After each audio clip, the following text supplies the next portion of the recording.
మనలను కాపాడుతూ ఉన్నాడు, భద్రపరుస్తూ ఉన్నాడు, సంరక్షిస్తూ ఉన్నాడు, కీడులో నుండి తప్పిస్తూ ఉన్నాడు, మన ఆయుష్ ఇస్తూ ఉన్నాడు.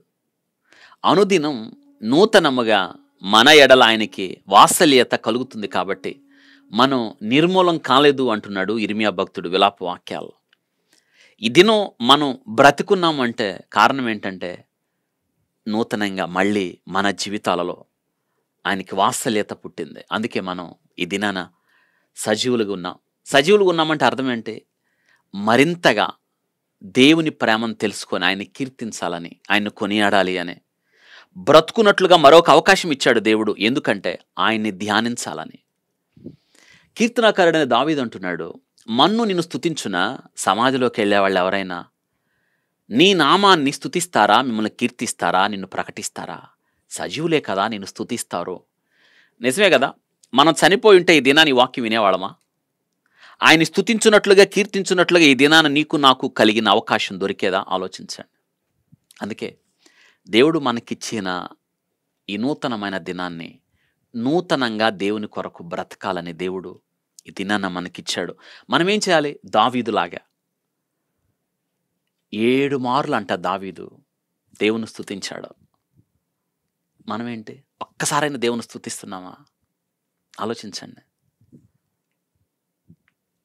ప్రధానమంత్రి అయిన దానియేలు దినానికి 3 మారు ప్రార్థన చేశాడు. 145 కీర్తన 2వ వచనంలో, అనుదినం నేను నిన్ను స్తుతించేదను, నిత్యము నీ నామమును స్తుతించేదను. స్తుతించండి ఆయన్ని. దేవునికి మనం అర్పించవలసిన అర్పణ స్తుతి తప్ప ఏముందో చెప్పండి. అనుదినం స్తుతి ప్రభుని గణపరుస్తుంది. స్తుతి చేయుట యథార్థవంతునికి శోభాస్కరం అనే వాక్యంలో మనం చూస్తూ ఉన్నాం. స్తుతి స్తుతి స్తుతి స్తుతి మన స్థితిని మారుస్తుంది. యోబు ప్రతికూల పరిస్థితుల్లో కూడా దేవుని స్తుతించాడు. పౌలు శీలలో చెరసాల్లో దేవుని స్తుతించారు. మనం కూడా దేవుని స్తుతించుట నేర్చుకోండి అన్ని విషయాల్లో ప్రతిదినం. బెరయా సంఘస్థులు ఉన్నారు. వారంట వాక్యం విన్నారు పౌలు గారి దగ్గర. కానీ వారంట పౌలు గారు వాక్యం విని ఇంటికి వచ్చిన తర్వాత లేఖనాలు పరిశోధించారు. అపోస్తుల కార్యాలు 17వ అధ్యాయంలో మనం చూస్తాం. 10వ వచనం 10-11లో బెరయా క్రైస్తవులు అంటున్నాడు, వీరు తెస్సలోనిక ఉన్న వారి కంటే గనులయుండిరి కనుక ఆసక్తితో వాక్యమును అంగీకరించి పౌలును శీలను చెప్పిన సంగతులు అలాగున్నవో లేవో అని ప్రతిదినం లేఖనాలు వారు పరిశోధించుతూ వచ్చారు.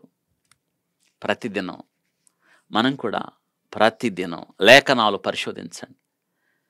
యెహోవా గ్రంథమును పరిశీలించి చదువుకోండి అన్నట్లు దినమంతా నేను నీ వాక్యాన్ని ధ్యానిస్తాను.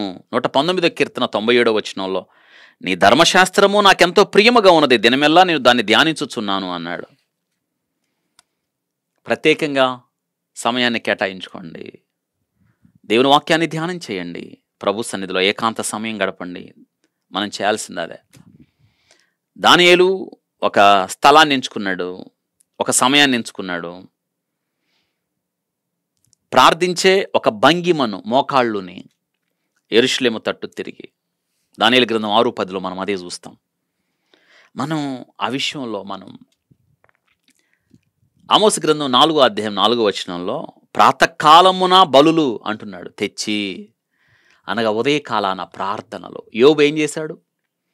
తమ కుమారులు హృదయములో పాపము చేశారేమోనని యోబు అరుణోదయమును లేచి బిడ్డలందరిని పిలిచి కుమారులు ఒక్కొక్కరి కొరకు దహన బలిని అర్పించాడు. యోబు నిత్యం అలాగూ చేయించు వచ్చాను. ఇదే ప్రాతకాలపు బలి. ఉదయాన్నే లేవండి, ప్రభు సన్నిధిలో గడపండి, ప్రార్థన చేయండి, స్తుతి చేయండి, ఆయన ఆరాధించండి, కీర్తించండి. ఇంకొక మాట మనం తెలుసుకోవాలి. అనుదినం 96వ కీర్తన 2వ వచనంలో, అనుదినం ఆయన రక్షణ సువార్తను ప్రకటించాలి. అనుదినం దేవుడు 24 గంటలు ఇచ్చాడు కదా. రోజువారీ ఎంతోమందిని కలుస్తాం కదా, ఎంతోమందితో మాట్లాడతాం కదా. వారితో మీరు మాట్లాడండి.